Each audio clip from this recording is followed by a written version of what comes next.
Broadcast live.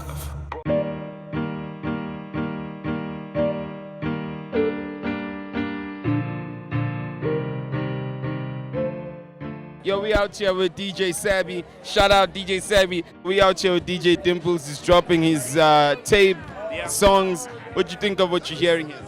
Yo, there was one song I heard that really stood out. Maybe it's because I got that African ear. It's got those Afro beats elements to it. I even stood up. I was like, that's the one. There's another joint he played, produced by Psyfo.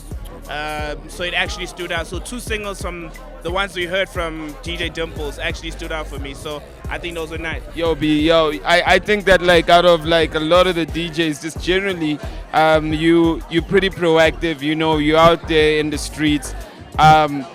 What makes you like have this urge to break yourself away from what everyone else is doing? Because even the first time I met you, you were selling shirts. And you're always selling some shit, you know what I mean? Yeah. What is this entrepreneurial drive for you? What's driving you so much? Yo, man, I always believe in the fact that you just gotta always use the people that believe in you to give them something they can take home so they can say I'm part of something. You know, like when I was doing Graveyard and I had Get Paid, Team No Sleep, it's because we were all at night doing something within those hours. You were studying, you were working, whatever you were doing, you were just trying to make something happen so you could get paid. So you're part of something, and you know, if you have a shitload of followers online and you're not making money out of it, on my end it's just pointless, you know, numbers, you know. So if I can sell 100 units to 100,000 people, I'm richer than someone who is not doing anything with those numbers. So I always believe in always trying to move something, give my followers something to hold on to, so we can just create a relationship that's stronger than the platforms that you listen to me on or you see me on, because it just goes bigger than that, you know. So yeah, at the end of the day, man, I'm just a hustler, you know. So always trying to do certain things and see how they can benefit myself and the next person. Because I remember when I started selling Get Paid, the money I used, my first profits actually, to take kids from Itembisa, from a shelter. I took them to McDonald's. There was 150 of them. It was the first time most of them were there having ice cream for the first time, a meal for themselves. The profits from my last one, before Americana fucked me over my business, you know, I had bought school bags for kids. So literally some of these things that I do, it's never for my own beneficial, you know, it's to make someone else live a better life, you know. So that's just all my philosophy. So what's the big plan for Sabby? A big radio plan, you know, big entrepreneurial plan? Where we going? 2018 is going to be more insightful. I'm still trying to lock down a whole lot of stuff, especially with my TV ambition. 2017 was great, you know, with the ads game, with a couple of cameos here and there. 2018, definitely TV.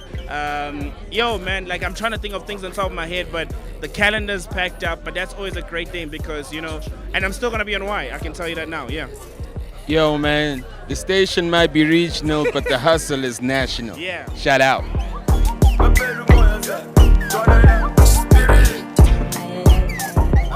What up? You know, we out here with Psyfo, my homeboy from Days and Days, the best man. When Kuku Function was the thing or what? Yeah? Listen. When you were still rapping a lot.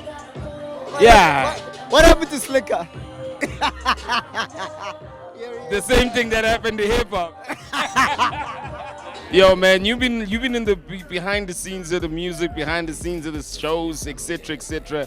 But let's talk about the music. You know, what keeps you coming back to this thing, man? You know, you don't have to do it. Shit, you studying, you always reading books, like posting some shit like you're smart. Like, why the fuck you do this? I'm not doing it like I'm smart. Yeah, you're not smart. I just said like you're smart. Like I'm smart. That's the difference. Yeah. I guess because I'm trying to be smart. It won't work. Let's see where it gets me. No, but on the real though, I keep getting back into it because I guess I love the industry. Also, somebody said to me, like, if you stop growing, you die, and it's a fact. Like a plant, when a plant stops like growing, it dies. So, and I guess in terms of knowledge, it's the same thing. So I can't say that I know enough of the industry, therefore I'm gonna, you know, be the best at what I do. No. To continue learning about the industry, and in that way, I'll try give to the industry the best that I can give. You know what I mean? So and also like the artists that keep coming to me and asking me to produce their songs. For me, firstly, it's an honor and a privilege to to hear that people still want my contribution towards their craft. You know what I mean? Like sometimes, Do like I do. you know what I mean?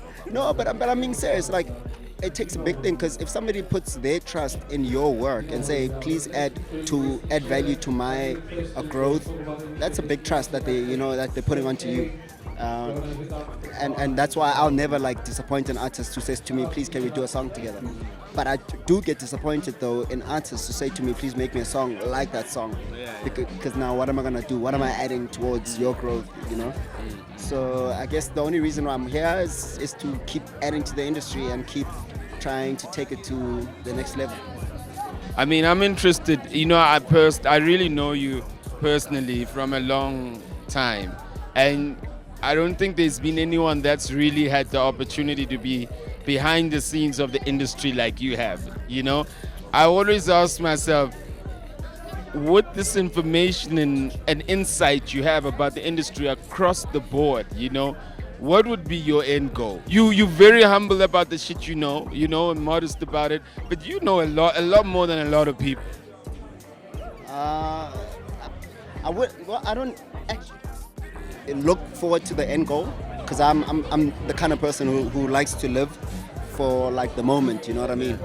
So I guess if there was an end goal as such, for me it's just to grow the industry. That's my thing. My contribution is enough to like say that, cool, I've done X, Y, Z, and if anybody else comes and takes the baton and passes it on, that's my joy, you know what I mean? I don't want to be the greatest at what I do, nor do I want to be the guy when people say when I no longer practice what I do now, to like say, hey, this was the guy who started it for us. No, I'm not about that, you know what I mean? But the only thing that I appreciate is when I do what I do and seeing people happy about it. That's good enough for me, you know what I mean? And it's also like a thing of looking at the next generation and what they do. The only thing that I tell artists that I work with, the young ones, I tell them like, look, have fun while you do it. Don't try and look at what the future brings for you and what you're trying to do for the game, because when you do that, that's when you limit yourself, you know what I mean? So whether it be being on stage performing, whether it be just me being in my studio trying to make a song for myself to listen to, I try to find joy in that. And I know when I'm happy with the product at the end, then hopefully it'll make someone else happy. Yo, we out here with Psyfo, the original presenter, involved in DJ Dimple's album and 1 or 2 tracks with some of the artists.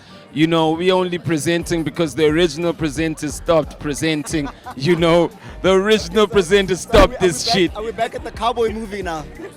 No. We're back at taking shots.